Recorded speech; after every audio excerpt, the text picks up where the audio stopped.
वाले स्कूलों को बंद करने का बड़ा फैसला सरकार का। तो उत्तराखंड में स्कूलों को लेकर बड़ा फैसला सरकार की तरफ से। तो कम संख्या वाले स्कूलों को बंद करने का फैसला सरकार ने लिया है। पहाड़ी इलाकों में 5 से कम छात्रों वाले स्कूलों को बंद किया जाएगा, तो मैदानी इलाकों में 10 या उससे कम छात्रों वाले स्कूल बंद होंगे। तो उत्तराखंड में 10 या इससे कम वाले करीब 3000 स्कूल बंद होंगे। सभी छात्रों को पास के स्कूलों में किया जाएगा एडजस्ट। तो छात्र संख्या बढ़ने पर हर कक्षा में एक शिक्षक की नियुक्ति यहां पर होगी। उत्कृष्ट स्कूलों में कम से कम 4 शिक्षक उपलब्ध कराए जाएंगे। बच्चों के लिए ट्रांसपोर्ट की सुविधा उपलब्ध कराई जाएगी। तो उत्तराखंड में कम संख्या वाले स्कूलों को लेकर जो है ये बड़ा फैसला धामी सरकार की तरफ से, जहां संख्या कम है छात्रों की, उन स्कूलों को बंद करने का फैसला लिया है। तो पहाड़ी इलाकों की बात करें तो 5 से कम छात्रों और मैदानी इलाकों में 10 या उससे कम छात्रों वाले स्कूल जो हैं वो बंद किए जाएंगे। और उन बच्चों को, उन छात्रों को जो है स्कूल की संख्या 3000 जो है वो बताई जा रही है। तो उत्तराखंड में 10 या उससे कम छात्र वाले स्कूलों की संख्या 3000 है और अब ऐसे स्कूल जो है वो बंद होंगे। और इसी पर ज्यादा जानकारी के लिए सीधा रुख करेंगे, संवाददाता सुरेंद्र डसील हमारे साथ लाइव जुड़ गए हैं। सुरेंद्र, उत्तराखंड में कम संख्या वाले स्कूलों को बंद करने का बड़ा फैसला धामी सरकार का।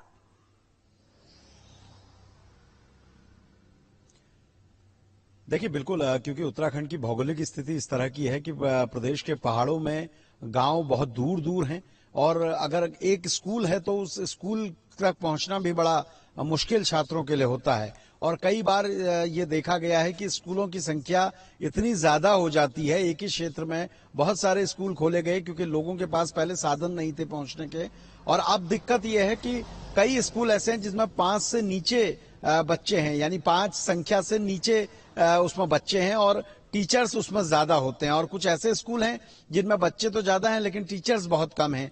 तो ऐसे में शिक्षा विभाग ने ये पूरा मैप तैयार किया है कि ऐसे स्कूल जो पहाड़ों पर हैं जिनमें 5 से कम छात्र हैं और जो मैदानों पर हैं जिनमें 10 से कम छात्र हैं, उनको हम बंद करेंगे और उनके आसपास के जो स्कूल होंगे वहां पर इन बच्चों को शिफ्ट किया जाएगा।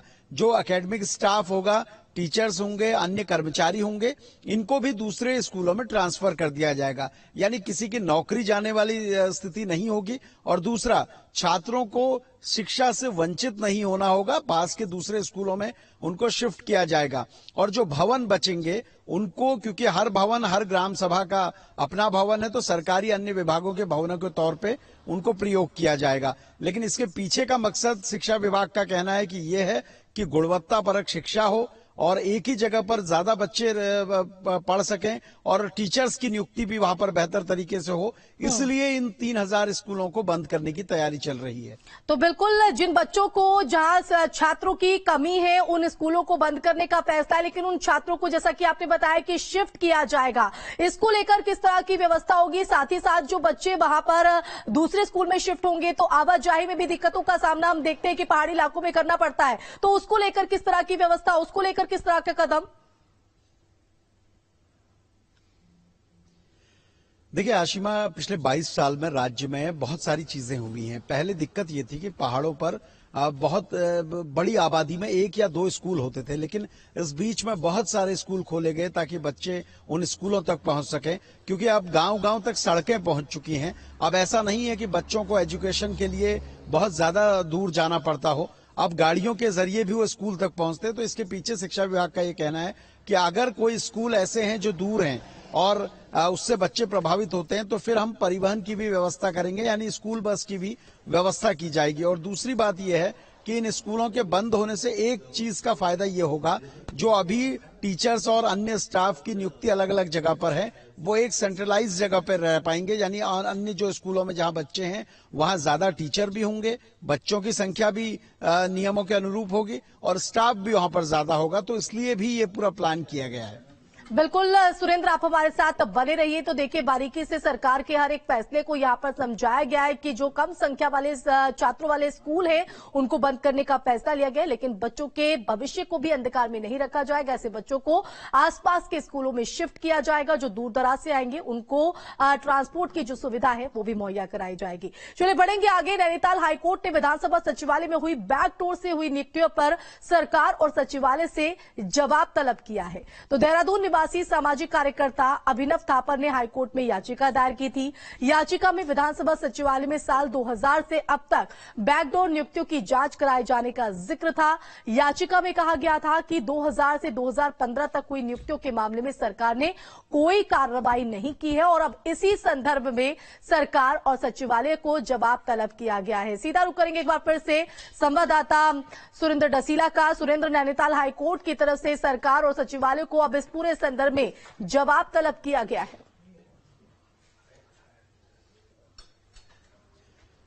देखिए बिल्कुल, क्योंकि 2016 और 2021 में तो कमेटी बना के स्पीकर ने फैसला ले लिया था, शासन ने उसमें अनुमति दे दी थी और 228 लोग बाहर कर दिए गए।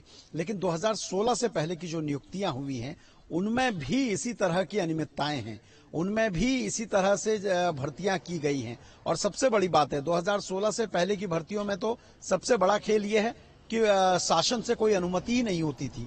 यानी उस समय के जो स्पीकर थे वो शासन को फाइल मूव ही नहीं कराते थे और वहीं से पोस्ट क्रिएट होकर वहीं लोगों को रख दिया जाता था। और ये भी संख्या अच्छी खासी है, ये भी करीब 100-150 से ज्यादा लोग हैं जिनको अलग अलग नियुक्तियां दी गई हैं। और इस पर हाईकोर्ट में जब विधानसभा के वकील ने काउंटर दाखिल किया था तो उन्होंने कहा था कि राज्य बनने के बाद एडहॉक पर जितनी भी 396 भर्तियां हैं ये सब इलीगल हैं, नेपोटिज्म से ग्रसित हैं, इनमें भ्रष्टाचार हुआ, ये तमाम आरोप लगाए थे। और यही बात जो डीके कोटिया समिति थी उसने भी अपनी रिपोर्ट में इस बात का जिक्र किया था। अब समाज सेवी अभिनव थापर ने हाईकोर्ट में जो पीआईएल दाखिल की थी उसका संज्ञान लेते हुए कोर्ट ने कहा है कि 1 मई तक सरकार इस पर अपनी डिटेल जानकारी दे, यानी सरकार और शासन पूरी सूचना उपलब्ध कराए। कितनी पोस्ट थी, क्या उनकी स्वीकृति ली गई, नहीं ली गई। अगर ये 16 और 21 वाली इलीगल हैं तो फिर वो लीगल कैसे हो सकती हैं? क्या सिर्फ इलीगल तरीके से भर्ती करने के बाद उनका नियमितीकरण हो जाए, यानी वो परमानेंट हो जाएं, तो क्या रास्ता क्लियर हो जाता है, रास्ता लीगल हो जाता है? ये सारी चीजें उठेंगी क्योंकि विधानसभा बैकडोर भर्ती में जितनी चीजें निकलते आ रही हैं और वो सब कोर्ट के संज्ञान में है। तो इसलिए सरकार और शासन जब अपना इस पर जवाब दाखिल करेगा तो उसके बाद ये देखना है कि क्या जो परमानेंट भर्तियां, जो लोग परमानेंट हो चुके हैं उनको लेकर कोई एक्शन होता है या क्योंकि याचिकाकर्ता की तरफ से भी सुरेंद्र ये आरोप लगाया गया है सरकार पर कि कोई कार्रवाई इस संदर्भ में नहीं की गई है। अब जवाब तलब किया गया है सरकार और सचिवालय से, सबकी निगाहें उस पर टिकी होंगी कि क्या जवाब होगा। और देखिए उस समय, ऐसे समय में ये जवाब तलब किया गया है क्योंकि एक तरफ शीतकालीन सत्र चल रहा है, वहां पर भी विरोध के जो सुर है वो इस संदर्भ में उठते हुए विपक्ष की तरफ से नजर आ रहे हैं, तो एक बड़ी चुनौती होगी।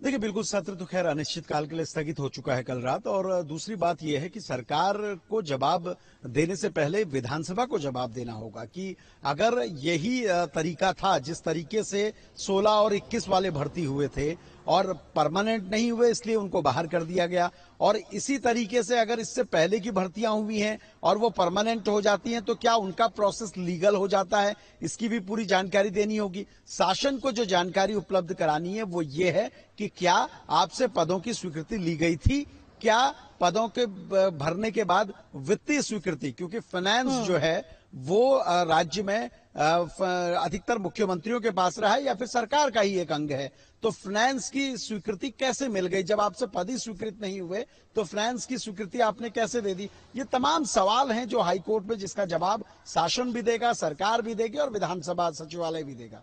बिल्कुल सुरेंद्र, आप हमारे साथ बने रहिए। तो जवाब इस संदर्भ में तलब किया गया है और सरकार और सचिवालय की तरफ से क्या कुछ यह जवाब दिया जाता है ये देखना होगा। बढ़ेंगे अगली खबर की तरफ। देहरादून से बड़ी खबर, शीतकालीन सत्र अनिश्चित काल के लिए स्थगित। तो 7 दिन तक प्रस्तावित था शीतकालीन सत्र। सदन में 14 बिल बिना चर्चा के पास हुए हैं और इस बार का सत्र काफी बेहतर चला। रितु खंडूरी की तरफ से बात कही गई है। और देहरादून से ये बड़ी खबर, अब अनिश्चित काल के लिए जो स्थगित कर दी गई है सदन की कार्यवाही। आपको बता दें कि सत्र को बढ़ाए जाने की मांग विपक्ष कर रहा था, लेकिन जिस तरह से हंगामा यहां पर देखा जा रहा था उसके चलते सदन की जो कार्यवाही है वो अनिश्चित काल के लिए स्थगित कर दी गई है। सीधा रुख करेंगे एक बार फिर सुरेंद्र आपका, क्योंकि देहरादून में शीतकालीन सत्र को बढ़ाने की मांग लगातार जो है वो विपक्ष की तरफ से की जा रही थी, लेकिन हंगामे के बीच जैसा कि पहले ही अंदेशा जताया जा रहा था सदन की कार्यवाही चढ़ी और अब अनिश्चित काल के लिए स्थगित।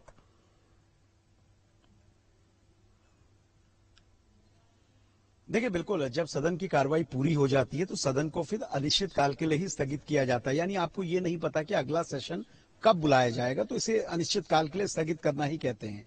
क्योंकि ये सत्र जो था ये 29 नवंबर से स्टार्ट हुआ था और 5 दिसंबर तक के लिए इसको बिजनेस एडवाइजरी में पहले कहा गया था कि 5 दिसंबर तक ये सत्र चलेगा। क्योंकि सरकार का जो बिजनेस होता है यानी एजेंडा जो हाउस का होता है, अगर वो आपका कंप्लीट हो जाता है तो फिर आप सत्र को कैसे आगे बढ़ाएंगे।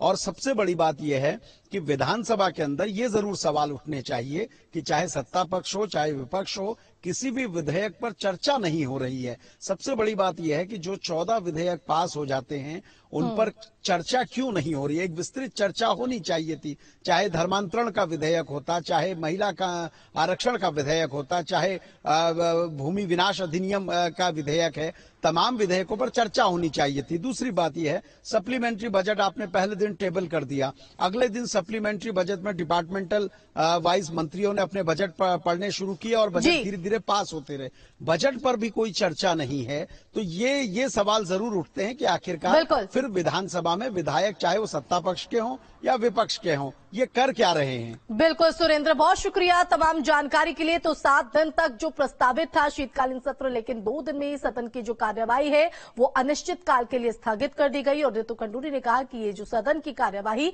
2 दिन की काफी बेहतर रही। तो उत्तराखंड में 7 दिन का शीतकालीन सत्र सिर्फ 2 दिन में अनिश्चित काल के लिए स्थगित हो गया और सदन 5 दिसंबर तक प्रस्तावित था। देर शाम विधानसभा के प्रभारी सचिव हेमपंत ने सत्र अनिश्चित काल के लिए स्थगित होने की अधिसूचना भी जारी कर दी। तो सदन में उत्तराखंड धर्म स्वतंत्रता संशोधन विधेयक समेत कुल 14 बिल बिना किसी चर्चा के करीब 1.25 घंटे में पास कर दिए गए, जबकि 2 विधेयक वापस लौट गए। महिला क्षैतिज आरक्षण वाले विधेयक को समूचे सदन ने सर्वसम्मति से मंजूरी दे दी। 2 दिवसीय सत्र में सदन की कार्यवाही कुल 13 घंटे 47 मिनट चली। तो वहीं स्पीकर रितु खंडूरी का यह कहना है कि इस बार सत्र काफी बेहतर चला, खासतौर पर सदन से नए विधेयक जो पारित हुए हैं, इसके साथ ही प्रश्नकाल भी पर्याप्त समय तक हुआ है।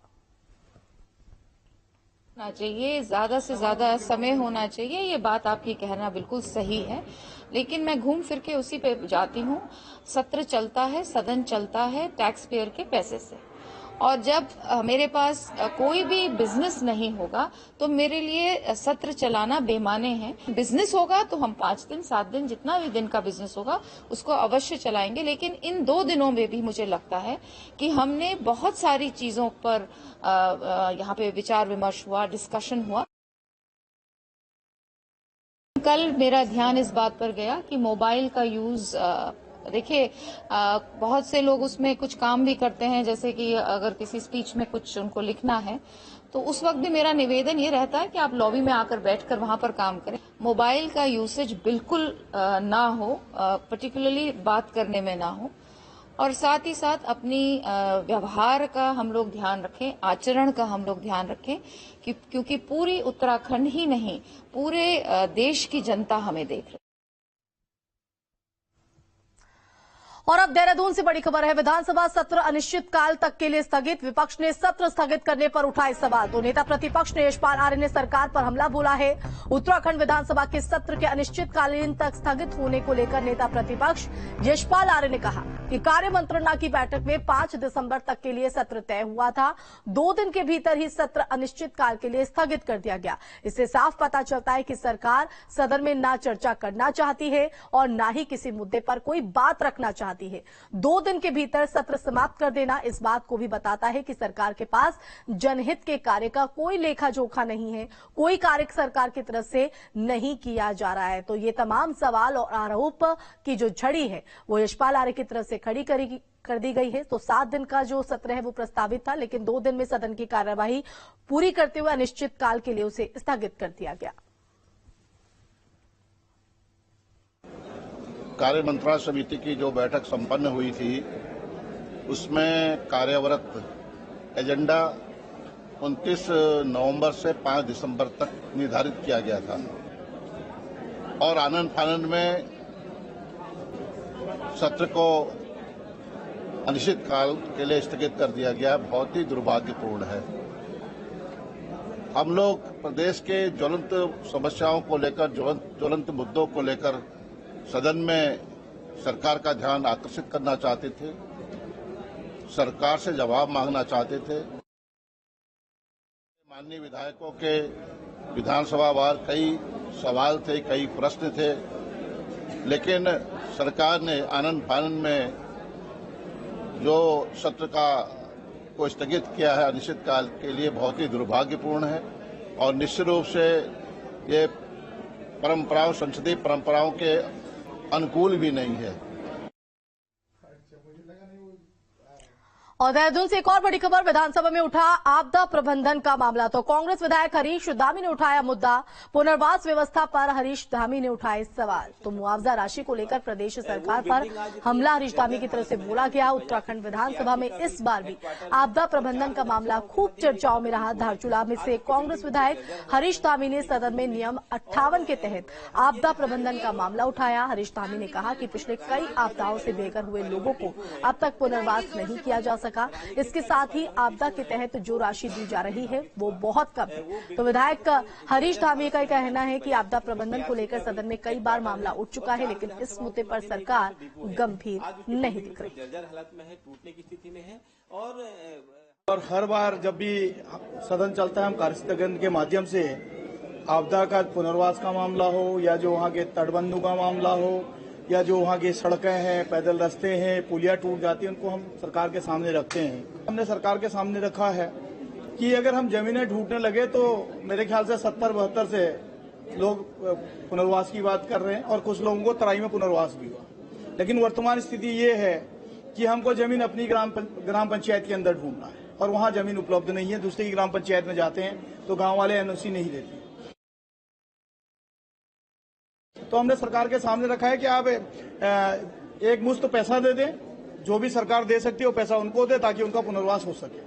दूसरा, पर्वतीय क्षेत्रों में विशेषकर जहां पर माइग्रेशन के गांव हैं, अंतर्राष्ट्रीय सीमाओं में रहने वाले लोग अगर पलायन कर जाएंगे तो कहीं न कहीं वो देश की सुरक्षा के भी जो है खतरे का मामला है। इसलिए हमने कहा जो सरकारी जमीन में भी जिनका मकान है उनको मुआवजा दिया जाए ताकि वो आने वाले बरसात से पहले अपना घर बसा सकें। तो उत्तराखंड शीतकालीन सत्र का दूसरा दिन हंगामे के नाम रहा, लेकिन इस बीच सरकार ने कई अहम विधेयक पास कराए, जिनमें से महिला आरक्षण, धर्मांतरण पर रोक संबंधी विधेयक ऐतिहासिक रहे। पेश है इसी पर खास रिपोर्ट।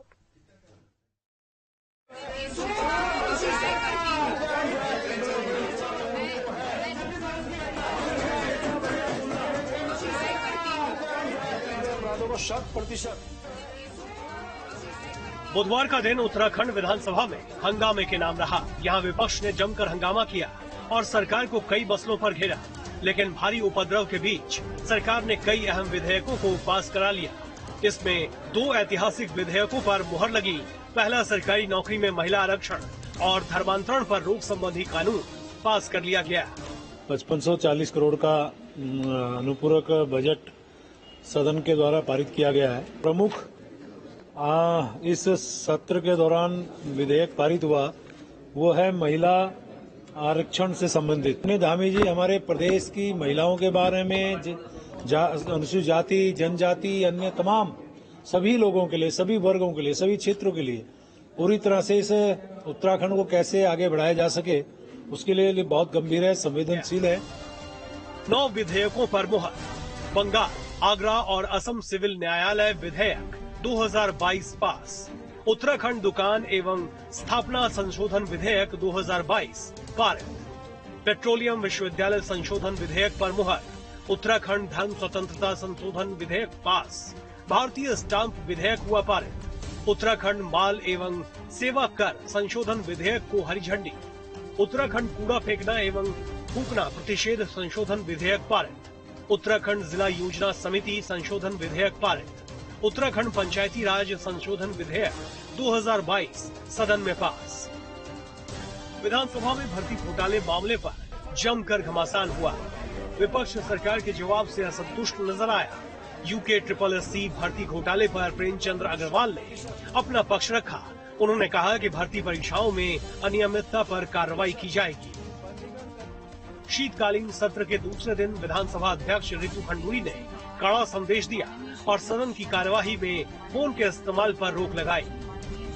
देखिए, मैंने ये चीज इसलिए कही क्योंकि कल कुछ मुझे ऐसा लगा कि बोलने समझाने पर या इशारे से नहीं, जब विधायक समझे इस बात को और फोन का इस्तेमाल बात करने के लिए हुआ, तो मुझे बहुत इस चीज का एहसास हुआ कि सदन जो है वो गरिमापूर्ण जगह है, लोकतंत्र का मंदिर है और यहाँ पर एक गरिमामयी हमारी आचरण होना चाहिए और इसी वजह से मैंने आज इस बात।